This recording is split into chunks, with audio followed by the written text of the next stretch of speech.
everybody, welcome back. I'm Lauren Vlcek, and we are working on our colored pencil faces on fabric. You know, I've been wanting to mention a couple of things about the colored pencils. I know if you've not worked with them before, it can be overwhelming. There's so many brands, and even within a brand, there's so many different types. So there's a couple of things that I just want to kind of highlight so that you don't get too confused. With the Prismacolor brand colored pencils, which is my favorite, I want to point out that there are some that are called Verithin.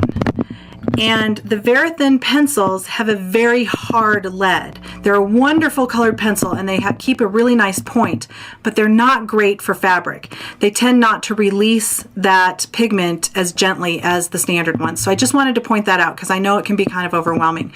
On the same note,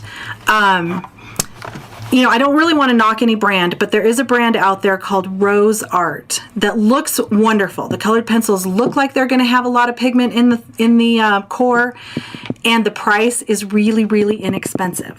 But I want to warn you about those because they do not have a lot of pigment in the core, and they don't release out onto the fabric, and they can be very frustrating because you can only get a very pale color out of them. So they're very tempting because they're super cheap, but there's a reason for that. So I just kind of wanted to mention that, and then I'm just going to say, if the whole colored pencil thing is just really overwhelming to you, I do have some colored pencil kits that include the white gel pen and the Pitt artist marker for sale on my website. Not on my website, on my Etsy shop, which is laurensfiberart.etsy.com. So if it's just all completely overwhelming to you and you want to use what I'm using, you can go to my Etsy shop and get a colored pencil and gel pen and Pitt artist marker kit. Okay, I want everybody to go to the classroom and make sure that you download the handout for the eye. We're going to be drawing and coloring in the eye in this lesson, and I have a great handout for that. So while you're doing that, go ahead and push pause, find the downloadable file in the classroom, and while you're doing that, I'm going to again bring the camera around behind so that you can see what I'm drawing. All right, just for reference, here's our project that we're working on, and today what we're going to do is we're going to color in, we're going to add all of the color to the eyes, the blue eyes. So this should be the handout that you downloaded, and I'm going to go ahead and draw everything large for you so that you can really see what I'm talking about, and then I'll apply it to the face.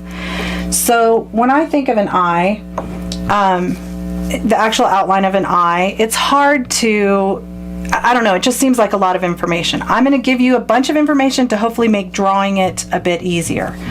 When I think of the eye, I basically think of it either as a football or an almond. This one's more almond shaped, and then with a little tear duct in the corner. So obviously on this particular sketch, the nose would be on this side. Here's the tear duct, and then I do a little lid line that just mirrors the top of this almond, and then the brow line mirrors that. So I've got this same kind of arch a little bit above the lid line. And then the iris is a circle. When you draw your iris in the eye, got a little out of whack there, it's a circle, but part of it is hidden under the lid. For my taste, I like to have a little bit of white eye showing here at the bottom. That's really not critical. If you want your circle to come down and touch there, that's fine. But what you don't want is for your iris to have white at the top. I'm putting this in red because you really don't want that. What happens if, you know, it's not a natural thing to see the white of your eye is called the sclera. It's not natural to see the sclera at the top unless you're really shocked and afraid of something. If that's the look that you're going for, then go ahead and leave some white, but it's just not a natural resting eye. So up here, now that I've kind of muddied this up, I've got an eye up here where I've drawn in my iris circle, and I'm just showing that it's purely a circle even though this part that's the dashed line is hidden under the lid. Because when I'm working on drawing an eye, there's sort of some landmarks that work for the eye just the way they do for the face. Let's see, maybe red will be the best color for this. So I don't draw this on the eye, but in my mind I think of it as, let's see if I can get this on here. I think of it as a tic-tac-toe board. There we go. And so in the center of your tic-tac-toe board, is where your pupil occurs. Your pupil is always in the center of your iris, no matter where your eye is looking. It always stays in the center of the iris. And you want it to be about a third. So like a third across, a third is pupil, and then a third is iris in both directions. And you have to take into account this third that's hidden. So it looks like your pupil is a little bit higher towards this end of the eye because your pupil is underneath the lid line. And then in each of these little squares on my tic-tac-toe board, I handle them a little bit differently when I'm coloring the eye in. So for example, this lower third of the eye, I use my lightest blue to color it in. Then in the middle third, on either side of the pupil, I'm going to use my medium blue. And then on the top, I'm going to use my darkest blue. So you're going to get this gradation of color from light to dark. Then in this center circle down here, this isn't going to work with colored pencil on paper, but it works on the fabric. In this center section down here, I use my white gel pen and I color it in white so that I get the reflected light. So what that gives you is reflected light at the bottom and then the shadow of the lid line at the top. And that's the way I think of those. And then I'll come in with kind of a bright pink and I just go like this on the fabric, kind of wiggle the pencil like this to color in the tear duct. And then on white paper, you're not going to be able to see this, but it works. Wait till I do it on the fabric. It's super fun. I put the white gel pen in the sclera to really make the eye white show up. So let's take this information and now apply it to the little face that we worked on, you know, kind of getting some round skin tone colors on last week. All right. And I probably should mention on my handout, my eyes are already outlined. On my fabric, I have not outlined them yet. So I'm going to go ahead and take one of my darker skin tone colors. Let's do the light umber. And I'm just simply, right now I have it drawn the way I drew it on the light box and it's just the graphite pencil. I'm going to go ahead and go over that lightly with my light umber so that it's more of a skin tone color. And then I'm going to go ahead and put my lid line in here. And then you can, I don't know if you can see or not, I have a little line there for my eyebrow. So here's the top of my eye and then I mirrored it for the lid line and I mirrored it for the eyebrow. Then as far as drawing in the iris, I'm going to go ahead, like I said last week, and I start light and build up. It's a little bit less threatening because you can't really erase very well on the fabric. It's nice to sort of start light and build up. I'm going to use my Ultimate pencil, my Quilter's Ultimate pencil, just to kind of lightly draw in a pupil so I can think about where that's going to occur.